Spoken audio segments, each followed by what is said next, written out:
क्या आपने कभी सोचा है कि जब आप किसी चीज को कैलकुलेट करने बैठते हो तो आप कितनी प्रोसेसिंग पावर का यूज करते हो? और अगर पृथ्वी के सभी 7 अरब इंसान उसी चीज को कैलकुलेट करने के लिए एक साथ बैठें तो उनकी प्रोसेसिंग पावर कितनी होगी? क्या वे सुपर कंप्यूटर को इसमें पीछे कर पाएंगे? इतना ही नहीं, अगर आज तक पृथ्वी पर पैदा हुए सभी मनुष्य जो कि करीब 100 अरब बनते हैं एक साथ आकर अपने दिमाग की प्रोसेसिंग पावर यूज करें तो वो कितने कैलकुलेशन एक सेकंड में कर पाएंगे? क्या वे किसी हाई पावर सुपर कंप्यूटर और क्वांटम कंप्यूटर को मात दे सकते हैं? अगर हम भविष्य में पूरे सूर्य की एनर्जी को यूज करना सीख लें और उससे एक कंप्यूटर बनाएं तो उसकी प्रोसेसिंग पावर कितनी होगी? क्या हम उससे पृथ्वी पर हर चीज को किसी गेम की तरह सिम्युलेट कर पाएंगे? इन सभी बातों को जानने के लिए आपको ये वीडियो पूरा जरूर देखना होगा, जिसमें मैं आपको आपके दिमाग, आपके कंप्यूटर, सुपर कंप्यूटर से लेकर के सूर्य और पूरी आकाशगंगा की प्रोसेसिंग पावर को दिखाऊंगा। और साथ में हम ये भी जानेंगे कि भविष्य में अगर हम टाइप 2 और टाइप 3 सिविलाइजेशन बन जाएं, तो आज जो हम कंप्यूटर यूज करते हैं वो कंप्यूटर तब कितने एडवांस होंगे और किस तरह उन प्रॉब्लम्स को सॉल्व करेंगे जिन्हें आज के सुपर कंप्यूटर भी अपनी पूरी पावर से लाखों सालों में सॉल्व नहीं कर पाते हैं। जब भी हम किसी कंप्यूटर की प्रोसेसिंग पावर को एनालाइज करते हैं तो उसे फ्लॉप्स में नापते हैं। यहाँ फ्लॉप्स का मतलब होता है फ्लोटिंग पॉइंट ऑपरेशन पर सेकेंड, यानी एक सेकंड में कितने कंप्यूटर नंबर्स को ऑपरेट करना।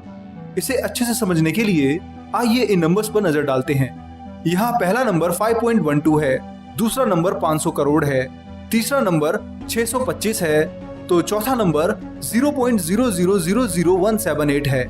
अब इन नंबर्स को देखकर लगता है कि इनमें से कुछ नंबर जो कि बहुत छोटे हैं तो कम स्पेस लेंगे और जो बहुत ज्यादा बड़े हैं वो ज्यादा स्पेस लेंगे। अब दूसरे और चौथे नंबर को देखिए, इसमें बहुत ज्यादा जीरो रिपीट हैं जो किसी खास काम के नहीं हैं। हम इन्हें मिनिमाइज फॉर्म में लिखकर अपने स्पेस को और कम कर सकते हैं। तो अब हम इन नंबर्स को इस तरह लिखने वाले हैं जिससे ये सभी नंबर सेम डिजिट के होंगे और कंप्यूटर मेमोरी में भी सेम स्पेस लेंगे। स्क्रीन पर अब आप पुराने नंबर्स और नए नंबर्स के फॉर्मेट को देख रहे हैं। जहां पहले फॉर्मेट में नंबर अलग अलग डिजिट और साइज के थे, तो अब ये सेम डिजिट और सेम साइज के हैं। ठीक इसी तरह कंप्यूटर भी नंबर्स को स्टोर करता है, जिसकी वजह से हम बहुत सारा डेटा और प्रोसेसर के रिसोर्सेज को बचा पाते हैं। अब कंप्यूटर्स हमारी तरह डेसिमल में नंबर को नहीं लिख सकते हैं, तो वो उसके लिए बाइनरी नोटेशन का यूज करते हैं। बाइनरी फॉर्मेट में ही ये नंबर्स को 32 बिट मेमोरी में स्टोर करके रखते हैं। छोटे से छोटे नंबर से लेकर बहुत बड़े नंबर तक सभी को कंप्यूटर 32 बिट में ही स्टोर करता है, जिसे फ्लोटिंग पॉइंट नंबर कहा जाता है। इसमें पहला बिट ये साइन बिट है जो बताता है कि नंबर पॉजिटिव है या नेगेटिव। वहीं अगले 8 बिट एक्सपोनेंट बिट कहे जाते हैं जो इस नंबर को बाइनरी में शो करते हैं। वहीं बचे हुए 23 बिट सिग्निफिकेंट डिजिट होते हैं जो हमारे डेसिमल नंबर के मेन पार्ट को लिखने में यूज होते हैं। हर एक सिंगल नंबर को कंप्यूटर इसी तरह अपने सिस्टम में स्टोर करता है, जिसे फ्लोटिंग पॉइंट नंबर कहते हैं। अब कंप्यूटर इन्हीं फ्लोटिंग पॉइंट को ऑपरेट करके अपना काम करता है। एक सेकंड में जो कंप्यूटर अपने पावरफुल हार्डवेयर की मदद से जितने ज्यादा फ्लोटिंग पॉइंट नंबर्स को ऑपरेट करने में कामयाब होता है, उसे उतना ही पावरफुल कंप्यूटर माना जाता है। अब तक आप फ्लोटिंग पॉइंट नंबर्स को समझ चुके हैं, तो आगे मैं आपको इसी यूनिट को साथ लेकर कंप्यूटर की कंप्यूटिंग पावर की उस दुनिया में लेके जाऊंगा जो इससे पहले आपने कभी ना तो सुनी थी और ना ही देखी थी। जब आप किन्हीं दो नंबर्स को पेन और पेपर की मदद से मल्टीप्लाई करते हो, तब आप 0.5 ऑपरेशन पर सेकंड की कंप्यूटिंग स्पीड से इन्हें सॉल्व कर पाते हो। वहीं इन्हीं नंबर्स को जब आप ऐड करते हो, तब आप 1 ऑपरेशन पर सेकंड की स्पीड से ये काम कर लेते हो। यानी जितनी देर में आप मल्टीप्लाई कर पाते हो, उतनी ही देर में आपका दिमाग 2 एडिशन के ऑपरेशन कर लेता है। लगभग 5 एडिशन के ऑपरेशन एक ही सेकंड में कंप्यूट करने का वर्ल्ड रिकॉर्ड हम इंसानों का है। ये तो बात ही एक अकेले इंसान के दिमाग की। अब हम मशीन्स की कंप्यूटिंग पावर की ओर जाने वाले हैं, जिसमें सबसे पहले हम इंसानी दिमाग से 200 गुना तेज कंप्यूटिंग मशीन IBM 602 की बात करेंगे। ये कंप्यूटर 1946 में बना था, जिसका बेसिक काम कैलकुलेशन करने का था। बेसिकली इस कंप्यूटर को पहला कैलकुलेटर भी कहा जाता है, जो ऐड, मल्टीप्लाई, सब्ट्रैक्शन और डिवीजन भी करता था। इसकी कंप्यूटिंग स्पीड 200 फ्लॉप्स थी। पर यह कंप्यूटर तो 1946 में बना था, तो इसके बाद हम चलते हैं 1971 में बने इंटेल के सबसे पहले 4 बिट माइक्रो प्रोसेसर इंटेल 4004 की ओर। ये इंटेल के द्वारा बनाया गया पहला CPU था। ये प्रोसेसर ज्यादातर हाई एडवांस कैलकुलेशन में यूज किया जाता था, जिस कारण एक एवरेज कैलकुलेटर से ये बहुत ज्यादा फास्ट था। इसकी कंप्यूटिंग स्पीड की बात की जाए तो वो करीब 92,000 फ्लॉप्स पर सेकंड बनती है। ये आपके दिमाग से 92,000 गुना ज्यादा तेज और IBM 602 से 460 गुना ज्यादा तेज कंप्यूटिंग कर सकता है। पर ये तो सब पुराने कंप्यूटर्स थे। अब हम चलेंगे उन कंप्यूटर्स की ओर जिन्हें आप बचपन से लेकर अब तक सुनते आ रहे हैं। सन 2000 से 2010 तक कंप्यूटर मार्केट में दो ही प्रोसेसर सबसे ज्यादा चलते थे, वो थे इंटेल पेंटियम 4 और कोर्टेडियो। आपने बचपन में इन प्रोसेसर्स पर जरूर काम किया होगा। आज की तुलना में ये बहुत पीछे हैं, पर उस समय इनकी कंप्यूटिंग स्पीड बहुत ज्यादा मानी जाती थी। पेंटियम 4 लगभग 5.6 गीगा फ्लॉप्स यानी 5 अरब 60 करोड़ फ्लॉप्स जितनी स्पीड से काम करता था, जो कि इंटेल के पहले 4-बिट प्रोसेसर इंटेल 4004 से 61,000 गुना ज्यादा तेज है।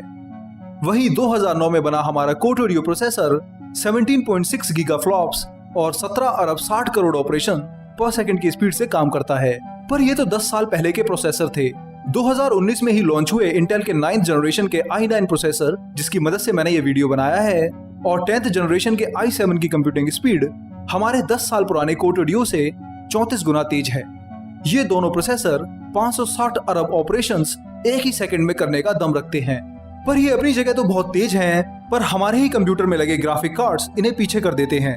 आमतौर पर एक ग्राफिक प्रोसेसर यानी जीपीयू सीपीयू के मुकाबले बहुत ज्यादा तेज होता है। अगर आपके पास एडवांस गेमिंग कंप्यूटर है और उसमें एनवीडिया का GeForce GTX 1080 Ti जीपीयू लगा है, तो ये आपके 10th जनरेशन के कोर i7 प्रोसेसर को भी कंप्यूटिंग स्पीड में पीछे कर देता है। ये जीपीयू हर सेकंड करीब 11.3 ट्रिलियन और कहीं तो 113 खरब तक फ्लोटिंग पॉइंट ऑपरेशन कर सकता है। इस वजह से इसकी स्पीड टेराफ्लॉप्स में नापी जाती है, जो कि 11.3 टेराफ्लॉप्स बनती है। ये जीपीयू कंप्यूटिंग स्पीड में हमारे i9 से करीब 19 गुना ज्यादा तेज है। खैर, ये तो थी हमारे कंप्यूटर की कंप्यूटिंग पावर। अब आगे मैं आपको एक अलग ही दुनिया में ले जाने वाला हूँ, जहां आप 7 अरब लोगों को एक साथ सिमुलेट करने के लिए कंप्यूटिंग पावर निकालेंगे और साथ में ये देखेंगे कि अगर हम पूरे सूर्य और पूरी गैलेक्सी को एक कंप्यूटर बना लें तो वो कितना तेज कंप्यूटर होगा और कितने ऑपरेशंस एक सेकंड में करेगा। आइए अब इसे जानते हैं। अगर आपके दिमाग को एक हार्डवेयर में बदल दिया जाए और उसकी कंप्यूटिंग पावर निकाली जाए तो वो करीब 20 × 10⁻15 और कहें तो 20 पेटाफ्लॉप्स बनती है। वहीं अगर आपको एक ऐसी मशीन बनानी हो जो किसी इंसान के दिमाग को पूरा सिमुलेट कर सके, यानी आपके मस्तिष्क के सभी प्रोसेस को ऑपरेट कर सके, तो उसके लिए आपको करीब 36.8 × 10⁻15 और 36.8 पेटाफ्लॉप्स की कंप्यूटिंग स्पीड वाली मशीन चाहिए होगी। तब आप ये काम आसानी से कर पाएंगे। हालांकि एक सुपर कंप्यूटर इतना ही शक्तिशाली होता है और वो सिमुलेशंस के लिए इस्तेमाल किया जाता है, पर वो इतने महंगे होते हैं कि आप उन्हें खरीद नहीं सकते हो।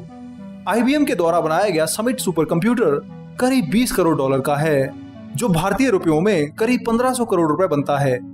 ये सुपर कंप्यूटर उन प्रॉब्लम्स को सॉल्व करने के लिए यूज होता है जिसे सॉल्व करने में मेरे और आपके कंप्यूटर को 10 अरब साल लग जाएंगे।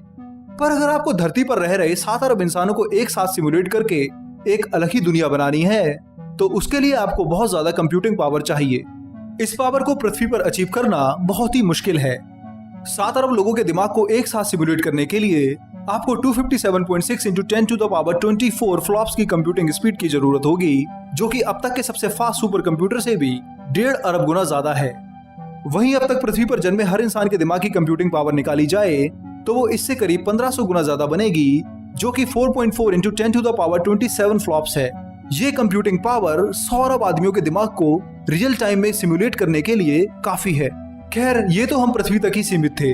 अब अगर हमें अपने पूरे सोलर सिस्टम पर अधिकार जमाकर टाइप 2 सिविलाइजेशन बनना है, तो उसके लिए हमें बहुत ही ज्यादा पावरफुल कंप्यूटिंग सिस्टम की जरूरत पड़ने वाली है। इस तरह के कंप्यूटर को पूरे सूर्य की एनर्जी की जरूरत पड़ेगी। इसे बनाने के लिए हमें सूर्य को एक खास तरह के स्फीयर में ढकना पड़ेगा, जिसे डायसन स्फीयर कहते हैं। फिर वो स्फीयर सूर्य की पूरी एनर्जी लेकर हमें एक कंप्यूटर सिस्टम देगा। इस तरह के कंप्यूटर सिस्टम को मैट्रियोश्का ब्रेन के नाम से जाना जाता है। ये टाइप 2 सिविलाइजेशन की मैक्सिमम कंप्यूटिंग पावर है, जो कि करीब 4 × 10⁻48 फ्लॉप्स और कहीं तो 4 के पीछे 48 जीरो, यानी इतने ऑपरेशंस को ये सिस्टम एक सेकंड में कर सकता है। ये एक सुपर कंप्यूटर से 20 ट्रिलियन टाइम्स ज्यादा पावरफुल है। सूर्य से बने मैट्रियोश्का ब्रेन की मदद से हम बहुत कुछ कर सकते हैं। पूरे सोलर सिस्टम को सिमुलेट करने के साथ साथ हम इसे बदलने की भी ताकत रखते हैं। धरती के हर मानव के ब्रेन को कंप्यूटर पर स्टोर कर सकते हैं और एक पूरी वर्चुअल दुनिया बना सकते हैं, जो कि एकदम आपको आज की दुनिया की तरह ही लगेगी। यहाँ भी हर काम उसी तरह होगा जैसे पृथ्वी पर होता है।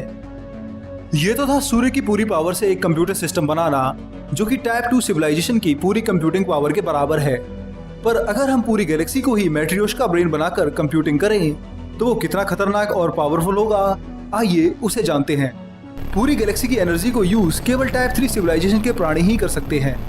इस तरह की सिविलाइजेशन 100 अरब तारों पर कंट्रोल रखती है। अगर ये सिविलाइजेशन किसी भी तरह से गैलेक्सी की पूरी एनर्जी यूज करके एक कंप्यूटिंग सिस्टम बनाती है तो उसकी पावर करीब 5 × 10⁻58 फ्लॉप्स होगी, यानी 5 के पीछे 58 जीरो लगा दो। इतने ऑपरेशंस को ये गैलेक्टिक कंप्यूटर एक ही सेकंड में सॉल्व कर सकता है। ये सूर्य से बने मैट्रियोशका ब्रेन से भी 12 अरब गुना ज्यादा है। इतनी कंप्यूटिंग पावर से आप हर स्टार, हर प्लेनेट और हर जीवित प्राणी को सिमुलेट करके एक अलग ही छोटा सा ब्रह्मांड बना सकते हो। आप जब चाहें किसी भी स्टार या प्लेनेट को बदलकर कहीं भी रख सकते हो। इतने पावरफुल कंप्यूटर ब्रह्मांड के नियम तक बदलने में सक्षम होते हैं। सिमुलेशंस की बात की जाए तो बहुत से वैज्ञानिक मानते हैं कि हो सकता है कि हम भी किसी ऐसी दुनिया में रहते हों जिसे टाइप 3 जैसी सभ्यता ने इतनी ही कंप्यूटिंग पावर इस्तेमाल करके बनाया हो। जिसे हम रियल समझ रहे हों वो किसी हाईली एडवांस सभ्यता द्वारा बनाया गया एक गेम हो जिसमें हम इंसान बार बार मरकर जन्म लेकर अपना पूरा जीवन जी लेते हैं। हर तारा, हर ग्रह और हर चीज जो हमें दिखाई देती है वो किसी सिमुलेशन यानी माया द्वारा बनाया गया झूठा ब्रह्मांड हो जिसे हम सच्चा समझकर चल रहे हों। खैर, ये विषय बहुत ही ज्यादा कॉम्प्लिकेटेड है और हमारी समझ से परे है, तो इसके लिए मैं आगे एक और वीडियो लाऊंगा जिसमें हम सिमुलेशन और रियलिटी की बात करेंगे। अभी के लिए हम केवल कंप्यूटिंग पावर को देख रहे थे और उससे समझ रहे थे कि कैसे मशीन्स अपना काम करती हैं और वो कितनी ज्यादा शक्तिशाली हो सकती हैं।